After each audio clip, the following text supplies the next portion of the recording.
Rep. Mike Coffman of Colorado was the first Republican in Congress last year to cut an ad promising to stand up to Donald Trump, and 6 months into the presidency, he has tried to live up to that promise, bucking the president on immigration, health care and other issues.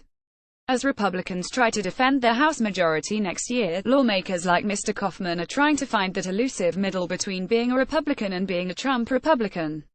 For Mr. Coffman, who said last year that he didn't care for Mr. Trump much, little has changed. He is vowing to keep bucking the president when he wants, including voting against the American Health Care Act and trying to chart a more lenient path for illegal immigrants. Mike Coffman has a long track record of independent leadership, challenging big spenders in both parties and putting the interests of his constituents first. As Mike has said before, he will stand with President Trump when he agrees with him and stand up to him when he thinks he's wrong, said Tyler Sandberg, campaign advisor to Mr. Coffman. Mr. Coffman won his district by 9 percentage points last cycle, in the same region where Democratic presidential nominee Hillary Clinton topped Mr. Trump by 9 points.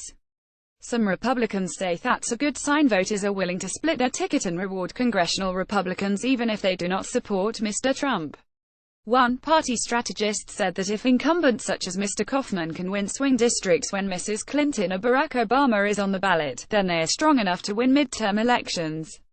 Others said that might not be the case next year. The Republican majority could not be any worse than it's right now, said David Flaherty, CEO of Magellan Strategies in Colorado.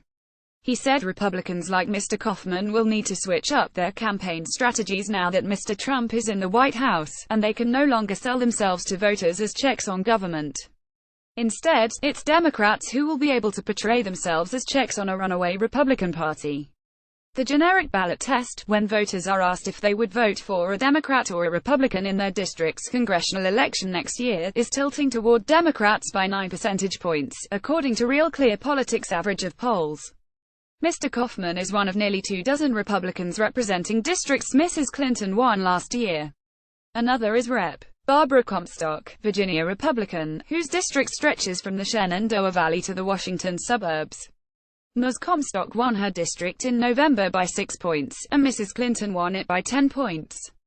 Mr. Coffman and Ms. Comstock voted against Republicans' American Health Care Act and have voiced criticism of Mr. Trump's other policies. I did not support the AHCA today because of the many uncertainties in achieving those goals. As the process moves forward, I hope that we can continue to work together to fix our broken healthcare system, Ms. Comstock said in a statement after the May vote. Democrats, though, said each lawmaker has plenty of votes to gut Obamacare that they will have to explain. Coffman is extremely vulnerable in 2018, especially in a district that was carried by Hillary Clinton and has seen an explosion of civic activism, Morgan Carroll, chairwoman of the Colorado Democratic Party, said in a statement. Democrats also said opposing Mr. Trump on some high-profile issues isn't enough for voters who want to see a broader resistance. Congresswoman Comstock is stuck between a rock and a hard place, said Cole Letter, a spokesman for the Democratic Congressional Campaign Committee. She can pretend to be a moderate and isolate herself from her base voters and march lockstep with her party and confirm for families who have rejected the Trump-Washington Republican agenda who she really is. It's an untenable position. Ms. Comstock has voted for Mr. Trump's position 97% of the time, according to 5 of 38's count. Mr. Coffman's record is slightly less lockstep but still at 94%. Nathaniel Gonzalez, editor of Inside Elections, said Republicans are still looking for that elusive spot that shows independence but doesn't alienate Trump supporters. I think every Republican member is playing a game of survivor and trying to get the right equation to get re-elected. Barbara Comstock tried to distance from the president, but she also needs voters who like the president, Mr. Gonzalez said. Early polling suggests competing influences at work.